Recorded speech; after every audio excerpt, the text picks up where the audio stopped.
What do I do if I'm already in huge credit card debt? Hello everybody, my name is Sanad and welcome to another episode of The Clever Millionaire. Before we get started, I would appreciate it if you smash the like button and subscribe to the channel. Also check out the links in the description box below for some free stocks with Webull. If you use that link and you sign up, you can get up to $30,000 worth of free stocks. You will get a couple of free stocks for just signing up. And then if you make a deposit of $5, $10, then you get additional free stocks. So make sure you check out the link in the description box below.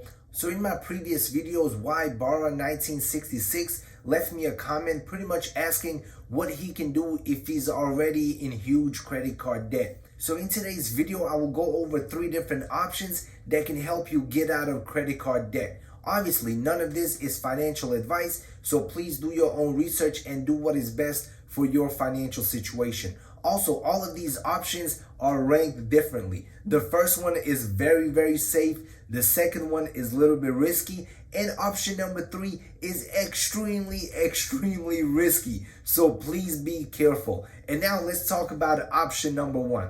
And that is to work your butt off and pay off your credit card debt. This is probably the most generic advice that you'll probably hear, but it works for a lot of people, especially if you have less than $10,000 in credit card debt. You can simply get a part-time job, make more money, put all the extra money that you make towards your credit card debt. This will definitely take some time, but eventually your debt will be paid off and your credit will be intact. Also, you can use the snowball method to get out of debt faster. What you will need to do is pay off the smallest credit cards first. So let's say you have 3 credit cards. On one credit card, you owe $100. On the next one, you owe $200. On the third one, you owe $300. What you will do is you will make the minimum payment on every single credit card. But on the one that has the $100 balance, you will put as much extra money on that credit card as possible. Pay it down as fast as you possibly can. Once you have done, then you will take that minimum payment from that credit card and turn it over to the next one in line, which is the one that you owe $200 on. And then simply repeat the process until you are debt free. Option number 2 is to get a settlement or a hardship agreement with your credit card. I believe this option is the best for people that have over $10,000 in credit card debt. Let's first talk about the lump sum settlement. Some credit cards will allow you to negotiate a settlement in order to pay off all of your debt. A lot of times you will be required to make a one-time payment to clear your debt. For example, if you owe $4,000 on your credit card and you are unable to make the payments, you'll be able to call up your credit card and you'll be able to negotiate a settlement. Most credit cards will definitely allow you to pay a lot less than what you owe. So let's say you owe the $4,000 to your credit card,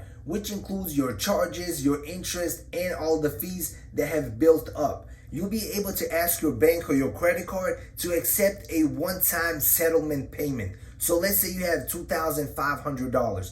Offer that, and if they accept, they will clear the remaining debt. So now $4,000 in credit card debt will be wiped out with a single payment of $2,500. Obviously, for this option to work, you will need a nice chunk of money that you'll be able to give to the credit card company. But let's say you don't have any extra money to give to your credit card. That is where a hardship agreement comes in, sometimes called the forbearance program as well. The hardship agreement may be a great option if you experience a temporary financial setback, such as you lose your job or there's an unexpected illness or injury or some other issue that prevents you from making money and making your credit card payments. A lot of banks and credit cards offer this option. So all you have to do is call up your credit card, tell them you are experiencing a temporary hardship to see what kind of program they can offer. A lot of times they'll be able to decrease the interest rates. A lot of times they will let you skip a couple of months of payments.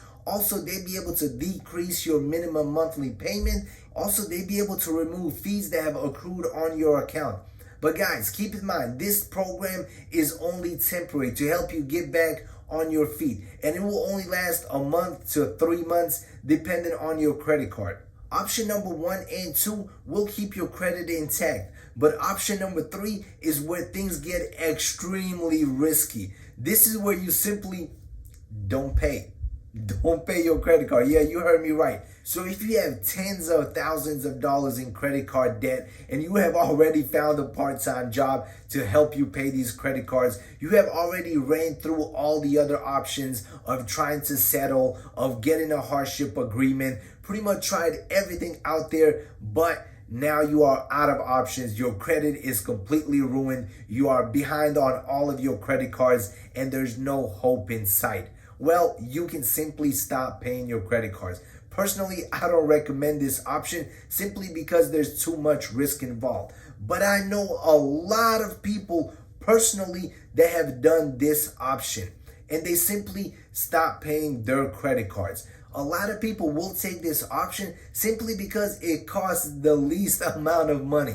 But obviously, it comes with huge risk that I will talk about towards the end of this video. But you simply stop paying your credit cards. The credit card company will try to contact you through text messages, emails, letters in the mail, all kind of stuff. You will simply ignore all of those messages. So let's say you have $10,000 in credit card debt and you simply stop paying it. After 6 months, a year and a half, depending on the credit card that you have, they will sell your debt to a collection agency. And that is exactly what you want to happen. Obviously, your credit will be ruined, but once your debt gets sold to a collection agency, the credit card will close your account permanently.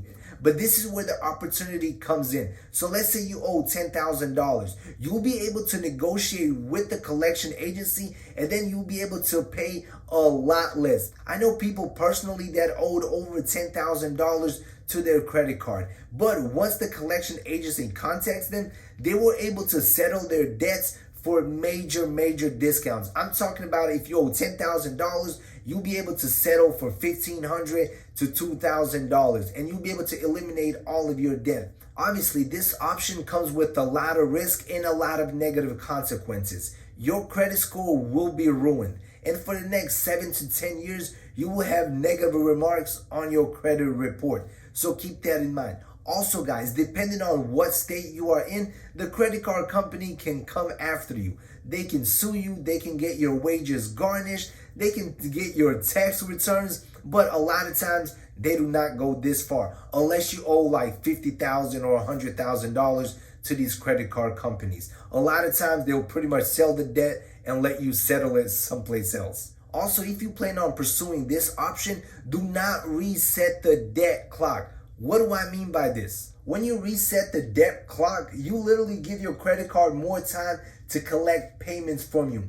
Some ways that you can reset the clock is by simply making a payment. Also, setting up a payment plan, using your credit card to make new purchases, accepting an offer to settle the debt, acknowledging that you owe the debt, agreeing to pay will reset the clock. So if you decide not to pay, you got to be 100% committed to the plan. Obviously, guys, everyone's financial situation is different. I do not know how much this person owes to their credit card. I don't know what credit cards they have, what their income is, what their financial situation is. And obviously, all of these options have their own pros and cons. And an option that might work for you might not work for someone else. So you have to decide what option will work best for your financial situation. All right, everybody, that concludes this video. If you have any other questions, drop them in the comment section below and let me know what option would you pick and why. Smash the like button, subscribe to the channel. See you in the next video. Peace out.